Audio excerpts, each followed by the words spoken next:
ஒரு 5 வகையான மனிதர்கள் இருக்கிறாங்க. இதில் சொல்கிறேன், நீங்கள் எந்த ரகத்தில் வருவீங்க அப்படிங்கிறத நீங்கள் முடிவு பண்ணுவீங்க. சரியா? எப்படின்னா, திருடி பழக்கப்பட்ட ஒருத்தனுக்கு பயமே வராது. அவன் இன்னும் எவ்வளோ அழகாக திட்டம் போட்டு திருடலாம் அப்படிங்கிறத தான் சிந்தனை போகுமே தவிர பயம் அப்படிங்கிறத வராது.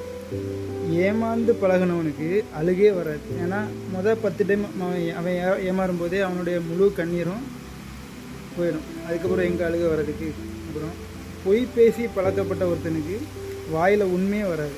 அவனுக்கு பொய் பேசுகிறது அப்படிங்கிறது இயல்பான ஒரு விஷயம். அவன்கிட்டருந்து உண்மையை நம்மளால் எதிர்பார்க்க முடியாது. அவனும் உண்மையை பேச மாட்டான். அப்புறம் துரோகத்தால் வஞ்சிக்கப்பட்ட ஒருத்தனுக்கு நம்பிக்கையே வராது.